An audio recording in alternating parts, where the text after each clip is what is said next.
할렐루야, 반갑습니다. 지금 우리는 사순절 5번째 주일을 이렇게 보내고 있습니다. 사순절은 초대교회로부터 예수님의 순환에 함께 참여하면서 구원의 확신과 또 부활절을 더 기쁨으로 맞이하기 위하여 준비하는 기간으로 지금까지 삼아왔습니다. 아무쪼록 저는 이번 이 기간 동안에 우리 창조교회 모든 성도들이 영적 성장을 이룰 수 있는 그런 아름다운 기회가 되도록 축복했으면 좋겠습니다. 스위스에 가면 떼제 공동체가 있는데 이 떼제 공동체에서는 이 사순절 기간 동안에 좀 의미를 좀 바꿔서 생각해서 지낸다고 합니다. 대개 예수 그리스도의 고난과 어떤 십자가를 묵상하는 것이 일반적인 생각인데 이 기간 동안에 이 떼제 공동체에서는 그 용서하심에 대한 관심을 더 깊이 갖는다고 합니다. 그래서 그 용서하심에 대한 그 감격과 그 감사의 마음으로 또 하나님 앞에 표현하는 그 기간으로 이렇게 삼아서 모든 이들이 만날 때마다 그 감사를 표현하고 그 용서하신 은혜들을 더 깊이 묵상한다고 이야기를 합니다. 어쨌든 이 기간을 우리가 보내면서 그 하나님의 용서하심도 묵상할 뿐만 아니라 또 예수 그리스도의 고난과 십자가의 그 의미를 다시 한번 마음속에 깊이 새기는 기간들이 되어지기를 축복합니다. 오늘 본문은 로마서 5장 12절로 21절까지 말씀을 우리가 살펴보게 될 텐데요. 이 말씀을 이렇게 여러분들 읽어보신 바와 같이 이 죄의 문제, 사망의 문제, 죄와 죽음에 관한 문제입니다. 이 문제가 그렇게 가볍지 않고 그렇게 쉽게 접근할 수 있는 문제가 아니라는 겁니다. 그래서 저도 설교를 준비하면서 조금 이렇게 쉽게 좀 되지 않을까 싶어서 고민하고 또 다시 준비된 설교를 다시 바꾸고 해도 본래 본문에서 주시고 있는 그 의미의 내용들이 그 죄와 죽음에 대해서 다루고 있기 때문에 우리가 이것을 좀 더 쉽게 하기가 좀 어려움이 있었습니다. 그래서 아무쪼록 다소간 또 딱딱함이 있다라고 하더라도 여러분들 좀 이해해 주시고 집중해서 들어주시면 더욱 은혜가 되리라고 생각이 되어집니다. 우리가 처한 상황과 누리는 환경들을 한번 보세요. 처한 환경과 누리는 환경들을 보면 우리의 결정과는 상관없이 진행되는 것들이 많이 있다는 것을 느끼게 됩니다. 우리의 어떤 노력에 의해서 되어진 것이 아니라 그냥 자동적으로 주어진 것들임을 알 수 있어요. 그것들 뭐지요? 당장에 생각해 보면 가족들이요. 가족들. 내 부모, 형제들, 예를 들어서 설명할 수 있겠지요. 영적인 부분에 있어서도 마찬가지죠. 우리의 의지와는 전혀 상관없이 결정되어진 것이 있어요. 이미 결정되어진 거예요. 그것이 뭔가 보니까 죄와 죽음의 문제죠. 죄와 죽음의 문제요. 이것은 우리가 원하든 원하지 않든 간에 이미 우리에게 주어질 겁니다. 이 죄의 문제 심각하지 않습니까? 이 죄 때문에 우리 마음이 늘 갈등하는 거 아니겠습니까? 또 이 죽음의 문제, 이것 때문에 우리가 두려움에 놓이지 않겠습니까? 걱정하지 않겠습니까? 그런데 이것이 우리의 의지와는 전혀 상관없이 주어지는 것들이라는 거지요. 오늘 본문의 말씀 12절의 말씀입니다. 그러므로 한 사람으로 말미암아 죄가 세상에 들어오고 죄로 말미암아 사망이 들어왔나니 이와 같이 모든 사람이 죄를 지었으므로 사망이 모든 사람에게 이르렀느니라. 이렇게 이야기합니다. 여기에 보면 우리가 선택하지 않았지만 한 사람 때문에 죄가 들어와요. 한 사람 때문에 죄가 세상에 들어오게 되고 그 죄로 말미암아 죽음이 모든 사람에게 이르렀다라고 이야기하는 것입니다. 이르렀다. 그렇다면 여기에 나오는 이 한 사람이 누구입니까? 그 한 사람은 아담입니다. 아담. 창세기 3장에 보면 이 아담이라는 사람이 등장하는데 하나님의 말씀에 불순종하는 죄를 범하는 자로 등장합니다. 그 결과 무서운 심판을 당하게 되지요. 이런 말씀을 하지요. 너는 흙이니 흙으로 돌아갈 것이니라. 이것이 뭡니까? 결국 죽음의 선고입니다. 죽음의 선고요. 죄의 결과, 불순종의 결과가 뭐냐? 죽음이라고 하는 거예요. 죽음. 사실 이것은 아담의 한 개인적 문제였습니다. 아담의 그 죄로 인해서, 불순종으로 인해서 죽음이라는 결과가 찾아왔던 거지요. 따지고 보면 아담이 죄를 범하고 하나님의 심판을 받은 거잖아요. 잘 생각해 보세요. 죽음이라고 하는 것은 원래 우리가 죽지 않아도 되는 존재였지 않습니까? 그런데 인간이 하나님의 말씀에 불순종하고 죄를 갖게 되면서 이 죽음이라고 하는 것이 하나님의 심판으로 주어진 거예요. 오늘 우리가 읽은 12절 말씀에 보면 참으로 이해하기 어려운 표현이 나와요. 이해하기 어려운 표현이 뭐냐면 이와 같이란 표현이에요. 이와 같이. 이 한마디는 우리가 생각하지 못했던 아주 중요한 한 가지 결론을 우리에게 끌어오도록 합니다. 그 뭐냐면, 자, 본문을 다시 한번 주의해서 보세요. 아담 한 사람의 죄를 지었고 그 결과로 사망이 들어왔어요.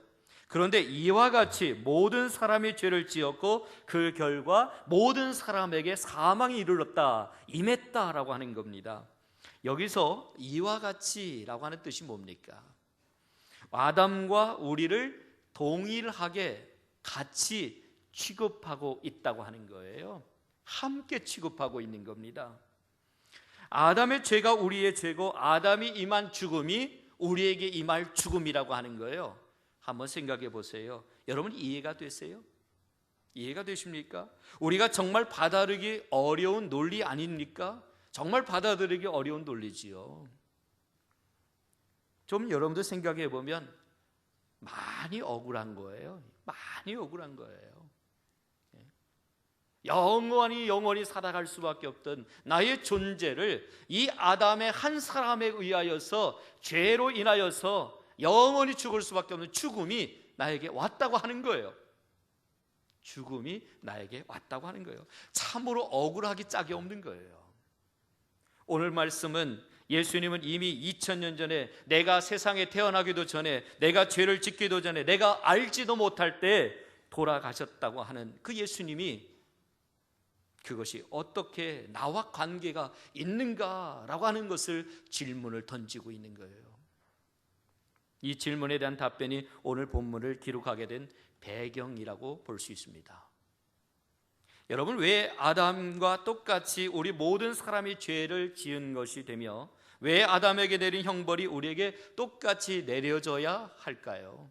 여러분들은 어떻게 생각하세요? 그냥 당연히 받아들였습니까? 아무 문제 없이 받아들였습니까? 하나도 걸림돌이 되지 않습니까? 저는 많이 걸림돌이 되던데요. 또 말씀을 묵상하며 생각하니까 많이 억울하던데요. 많이 억울해요. 선뜻 이해가 되지 않아요. 이 말씀은 사람들의 논리와 지성으로는 잘 이해가 되지 않는 부분이라고 하는 것을 찾아볼 수 있었습니다. 우리가 알다시피 성경을 읽을 때 때로는 그 읽어도 주절주절 다 이해가 되는 말씀이 있기도 해요. 마치 동화책의 한 장면을 읽는 것처럼 내용만 읽어도 어떤 내용인지 참 재미난 이야기로 받아들일 때가 있어요. 그런데 어떤 말씀은 한 번 읽어서는 이해가 되지 않아서 여러 번 반복해야만이 그때서야 비로소 무릎을 치면서 아, 이런 말씀이었구나 깨닫게 될 때도 있어요. 그런데 어떤 말씀은 정말 진리의 성령님께서 내게 깨닫게 하시는 은혜를 주시지 않으면 도저히 아무리 묵상하고 아무리 고민해도 해결 안 되는 말씀이 있더라는 거예요. 아마 오늘 본문의 말씀도 그런 부분인 것 같아요. 그렇다면 성령의 도우심을 우리가 한번 구해 봅시다. 성령의 도우심을 한번 구하면서 오늘 본문의 말씀을 다시 집중해서 한번 봅시다.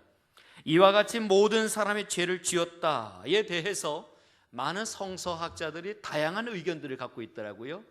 제가 그래서 이 말씀을 좀 준비하면서 몇 가지 의견을 좀 조합해서 가장 설득력 있는 의견들 한 3가지로 종합해서 생각해 봤습니다. 예를 들면 아담이 범죄함으로 부패한 인간의 본성이 유전되었다라고 하는 이 해석을 하는 학자가 있었어요.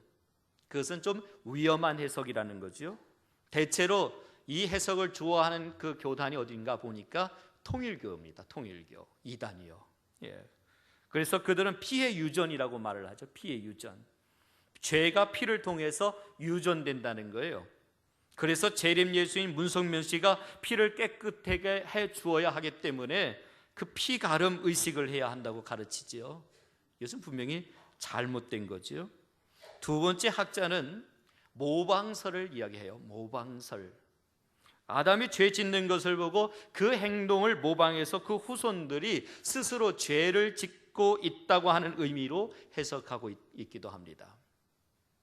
또 어떤 학자는 동참설을 말합니다. 동참설이라고 하는 것은 아담이 범죄할 때 우리도 함께 죄를 범했다고 해석하는 그것입니다. 그때는 우리가 아직 태어나지 않았지만 우리 조상인 이 아담이 범죄할 때에 그 죄 안에서 우리가 같이 포함되어 있었다라고 하는 의미입니다. 신학적으로 볼 때 큰 무리가 없는 해석이 바로 이 동참설을 주장을 합니다. 어쨌든 본문 12절에서 모든 사람이 죄를 지었다라고 할 때 이 말은 단순 과거 동사형으로 쓰여지고 있다는 것을 찾아볼 수 있었어요. 그러면서 이것은 현재 짓고 있는 죄를 말하는 것도 아니고 장차 범할 어떤 죄를 말하는 것이 아니라 과거에 꼭 한 번 있었던 그 범죄한 사실을 가리키고 있다고 하는 사실을 깨닫게 되었습니다. 여기서 그 과거의 죄가 무엇입니까? 두말할 필요 없지요. 아담의 하나님의 말씀에 불순종한 것을 가리키는 것이 바로 그것입니다. 그렇기 때문에 이와 같이라는 이 말은 아담이 죄를 지을 때 그 자리에 우리도 함께 있었고 공범자 노릇을 했다라고 하는 의미가 이 안에 포함이 되어 있다라고 하는 것입니다. 다시 말해서 아담의 범죄가 곧 우리의 범죄라고 하는 것입니다. 그렇기 때문에 아담의 죄가 그대로 그 후손인 우리에게 영향을 미치게 되었다라는 거지요. 이것을 신학적인 용어로 죄의 전가 이렇게 얘기합니다. 죄의 전가. 아담으로부터 전가된 이 죄를 또다시 뭐라고 하는지 아시죠? 원죄라고 하죠. 원죄. 이 원죄의 교리는 사실 사람들이 쉽게 받아들이기 어려운 교리입니다. 참 어려운 교리지요. 이게 설명하기가 참 어렵고 이해하기도 참 어려운 부분입니다. 특별히 지식인들에게 있어서 이 원죄의 교리가 어쩌면 볼 때 비합리적으로 보입니다. 그리고 마치 우스꽝스러운 이야기로도 들릴 수 있습니다. 그러나 이 원죄에 대한 이 성경의 말씀은 참 진리이고 참으로 사실이라고 하는 사실을 우리는 성경을 통해서 알게 됩니다. 그래서 철학자 파스칼은 이런 이야기를 했습니다. 원죄는 인간의 눈으로 보면 매우 우스꽝스러운 것이다. 이성으로는 이 원죄 교리를 이해할 수 없다. 왜냐하면 이 원죄 교리는 이성에 위배되는 것이며 이성은 자기의 방법으로 그것을 생각해낼 수 없기 때문이다 라는 얘기를 했습니다. 자, 오늘 본문을 보면 우리가 이 원죄 교리를 받아들일 수밖에 없는 뚜렷한 증거가 나와요. 그 뚜렷한 증거가 뭐냐 보니까 바로 13절 14절 말씀입니다. 함께 읽어보겠습니다. 죄가 율법 있기 전에도 세상에 있었으나 율법이 없었을 때에는 죄를 죄로 여기지 아니하였으니라. 그러나 아담으로부터 모세까지 아담의 범죄와 같은 죄를 짓지 아니한 자들까지도 사망이 왕노릇하였나니 아담은 오실 자의 모형이라 말씀합니다. 요즘 우리가 한참 이 출애굽기를 묵상하고 있는데요. 우리가 알다시피 율법을 받은 사람은 모세입니다. 율법은 무엇이 죄인지를 가르쳐 주지요. 어떻게 하는 것이 죄인지를 보여줍니다. 그렇다고 해서 모세 이전에는 죄가 없었느냐? 결코 그렇지 않습니다. 모세 이전에도 율법이 주어지기 이전에도 죄는 죄로 알아 있었습니다. 그런데 오늘 본문의 말씀에도 이야기하는 것처럼 율법이 없었을 때는 죄를 죄로 여기지 아니하였느니라 라는 말씀이 나옵니다. 율법이 이전에 있기 때문에 율법의 이전에는 죄를 죄로 여기지 않았다고 하는 거예요. 무슨 얘기예요? 죄를 그렇게 심각하게 받아들이지 않았다고 하는 거예요. 율법이 주어진 이후로 그 죄가 얼마나 심각한지를 알게 되었다는 겁니다. 예를 들면 이런 겁니다. 탐심이 그렇죠. 탐심을 예로 들어 설명할 수 있습니다. 만약에 율법에서 탐내지 말라고 가르치기 전에는 욕심을 품었다고 생각해도 그것이 그렇게 큰 잘못이라고 생각하지 않았다고 하는 것입니다. 그래서 그렇게 괴로워하거나 그렇게 힘들 필요가 없었다는 거예요. 왜요? 그것이 죄라고 생각하지 않았기 때문입니다. 그러나 율법이 가르침이 있고 난 다음에 비로소 그것이 죄인 줄 알았다고 하는 겁니다. 그렇다고 율법이 있고 난 다음에 죄인이 된 것이 아니라 율법 이전에도 이미 죄인이었다는 사실을 우리는 알고 있습니다. 죽음의 문제도 바로 마찬가지입니다. 왜 사람들의 죽음의 벌을 받습니까? 죄를 안 지었다면 그 벌도 임하지 말아야 되는 것 아니겠습니까? 그런데 보십시오. 모든 사람은 다 죽어요. 누구나 다 죽습니다. 사람들이 죄인이라는 의식이 있든 없든 모든 사람에게는 이 죽음이 찾아옵니다.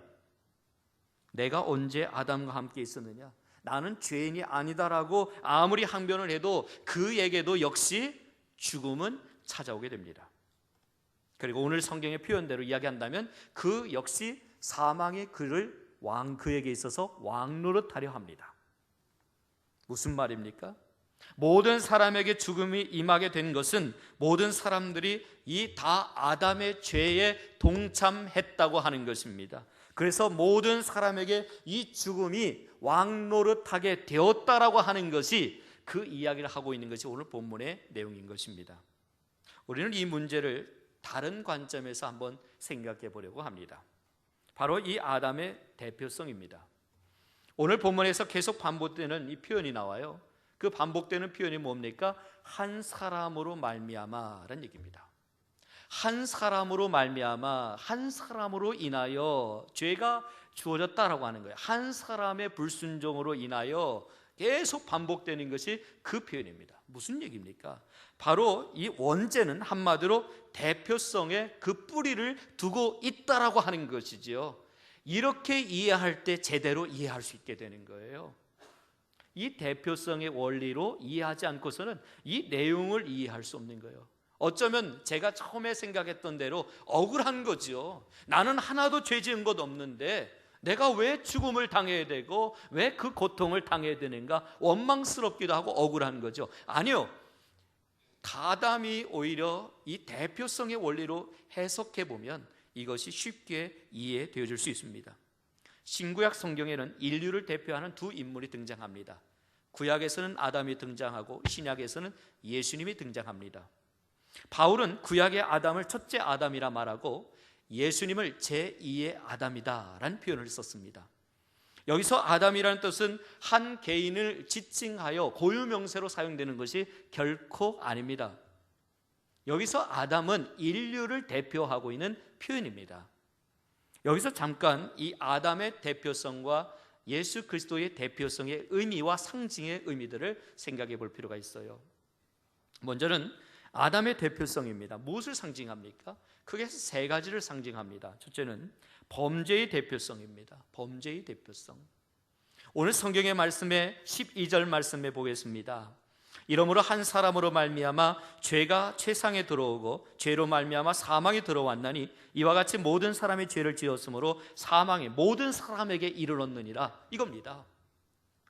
범죄의 대표성을 아담이 지니고 있는 거예요. 아담의 범죄는 곧 인류 전체의 범죄가 되었다라고 하는 것을 성경은 이야기하는 것입니다. 두 번째는 불순종의 대표성입니다. 불순종의 대표성. 아담의 불순종은 모든 인류의 불순종이었어요. 그래서 그 결과가 뭐죠? 그 결과가 19절 말씀합니다. 한 사람의 순종치 아니함으로 많은 사람이 죄인 된 것 같이라는 얘기합니다.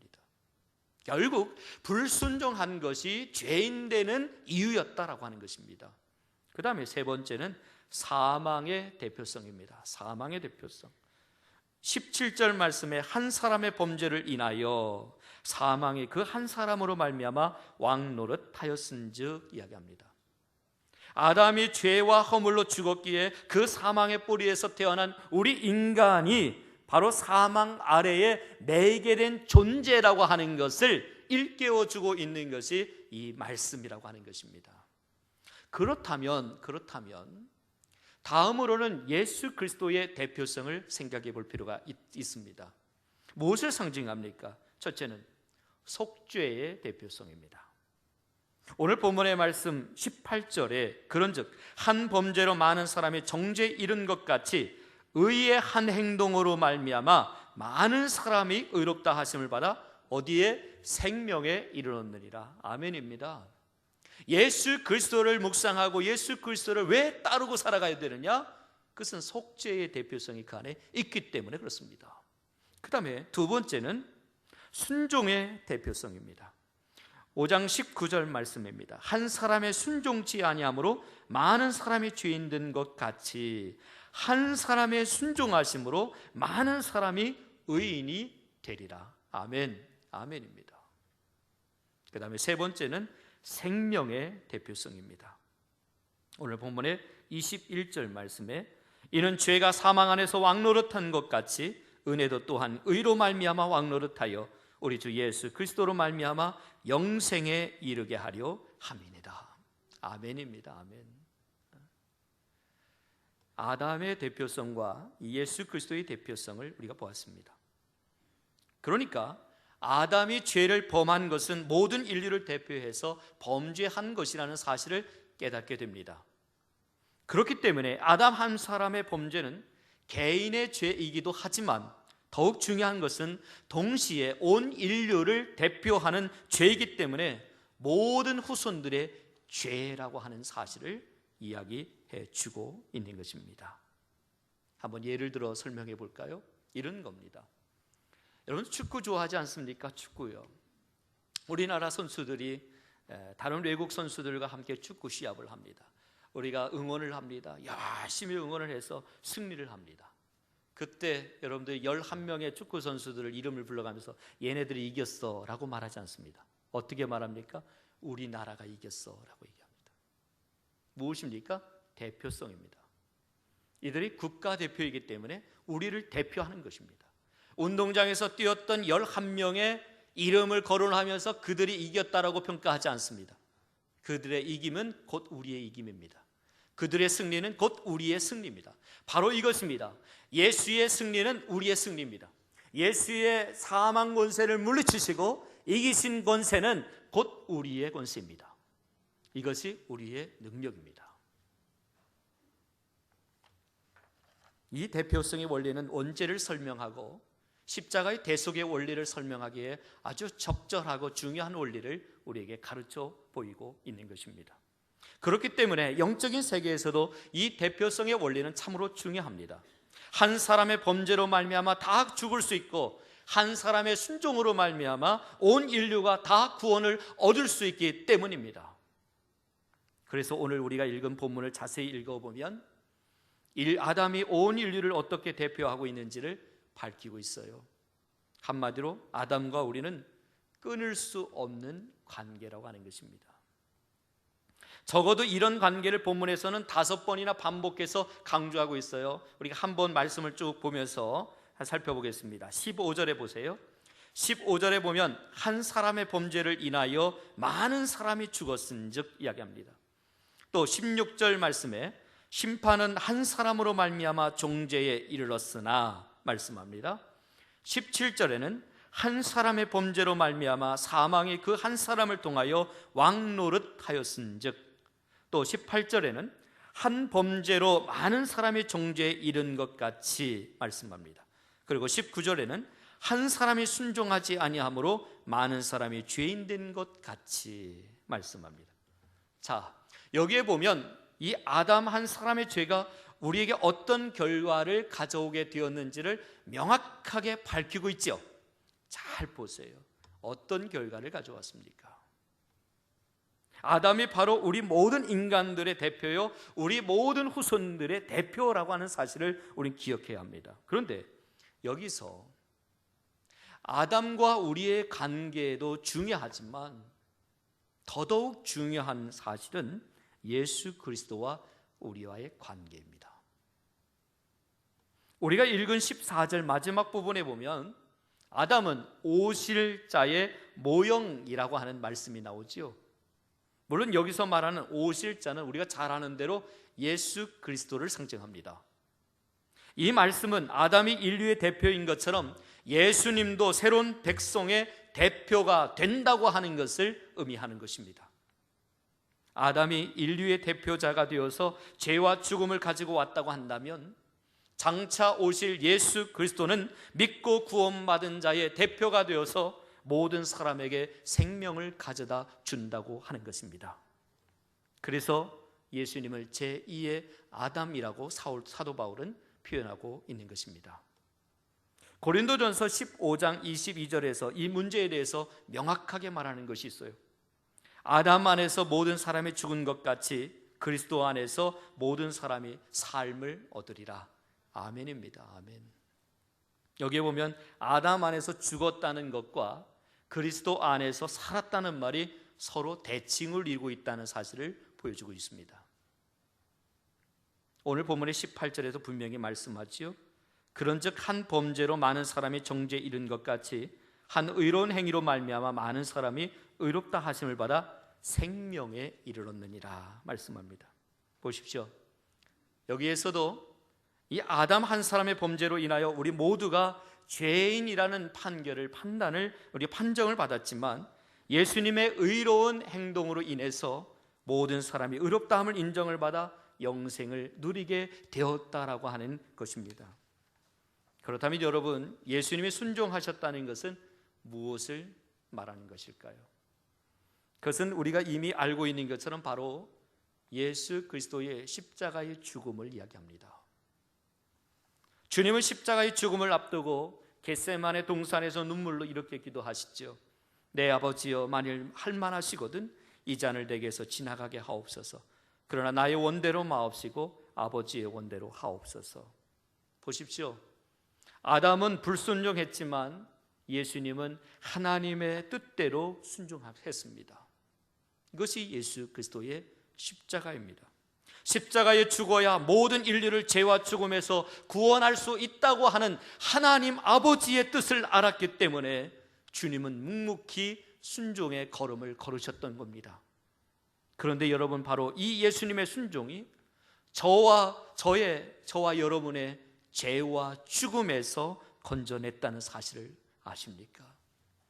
아담의 후손으로 불순종의 죄에 빠져있는 우리를 대신하여 예수님이 친히 순종하셨다고 하는 것입니다.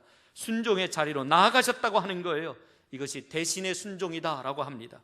예수님이 그렇게 아버지 하나님께 순종하셨기 때문에 우리는 하나도 순종한 것이 없는데도 불구하고 그 순종하는 자에게 주시는 하나님의 은혜를 받게 하셨다고 하는 것입니다. 예수 그리스도를 내 마음에 영접함으로 인하여 내 안에 누리게 될 은혜와 축복인 것입니다. 그것이 어디에 나옵니까? 15절, 17절, 20절 말씀이 나옵니다.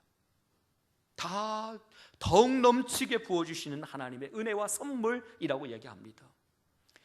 우리는 아무런 공로가 없는 거예요. 아무런 공로가 없네요. 우리 마땅히 죄의 자리, 죽음의 자리에 설 수밖에 없었던 아담의 대표성을 따라갈 수밖에 없는 존재였어요. 그런데 우리가 그 예수 그리스도를 따름으로 인해서 더욱 넘치게 부어주시는 하나님의 은혜와 선물을 받고 누리게 될 은총 가운데 서게 되었다고 하는 것입니다. 더군다나 20절의 말씀에 보면 죄가 더한 곳에 은혜가 더욱 넘쳤나니라는 표현이 나와요. 여러분들 아세요?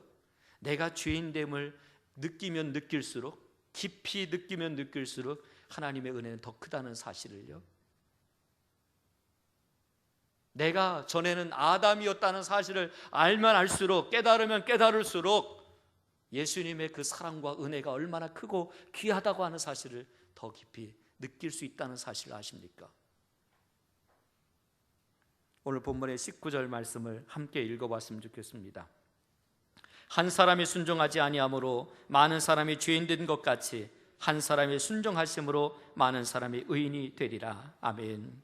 또 21절 말씀도 같이 읽겠습니다. 이는 죄가 사망 안에서 왕노릇한 것 같이 은혜도 또한 의로 말미암아 왕노릇하여 우리 주 예수 그리스도로 말미암아 영생에 이르게 하려 함이라. 아멘. 예수님의 순종하심으로 인하여 이제 우리는 죽음의 종이 아니라 생명 안에서 왕노릇하는 사람이 되었다고 하는 은혜와 축복을 이야기합니다. 보십시오.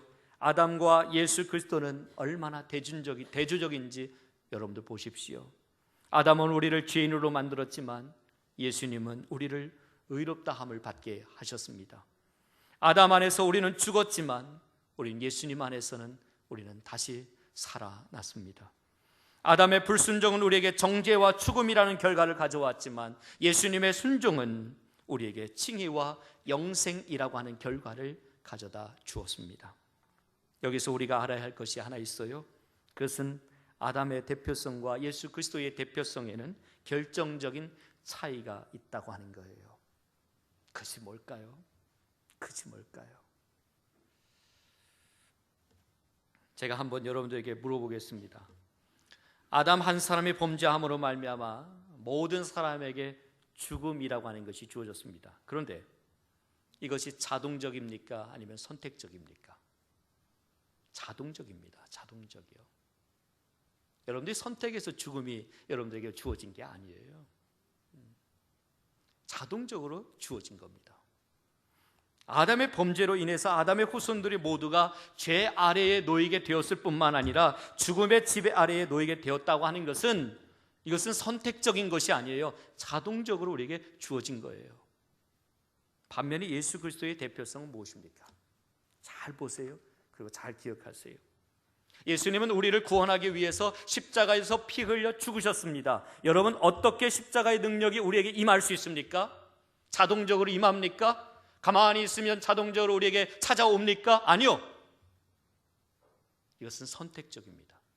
믿음으로 가능한 것입니다. 믿음으로 하나님의 능력이 내게 임하는 것입니다. 죄와 사망은 자동적으로 주어진 겁니다.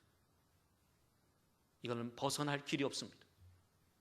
그러나 이 생명은 우리가 믿음으로 가능하다고 하는 사실입니다.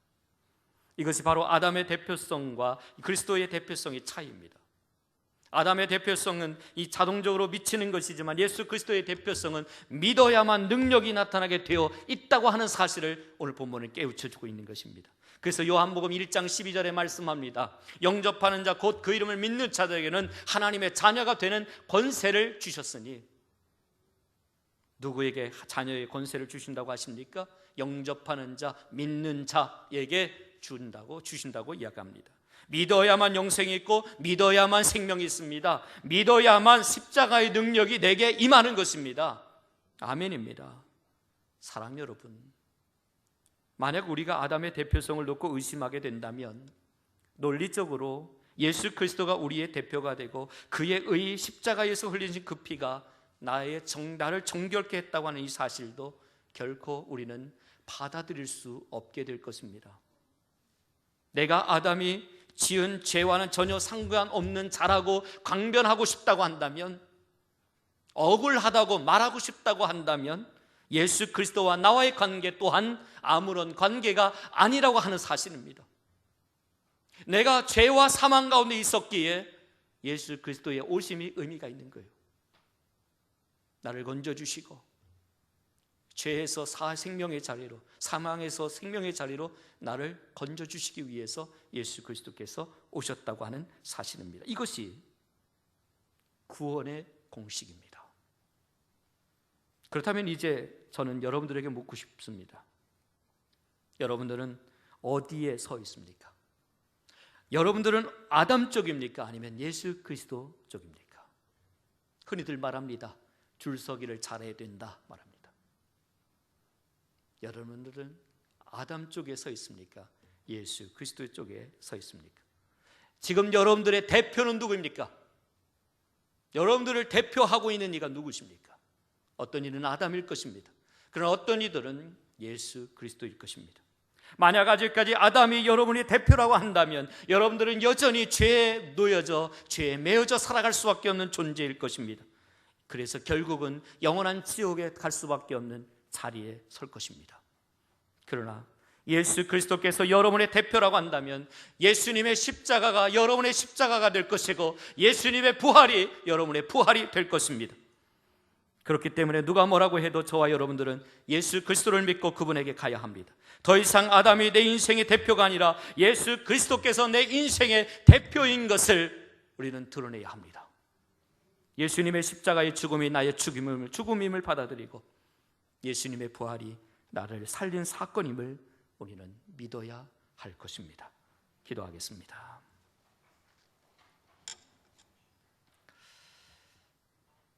아직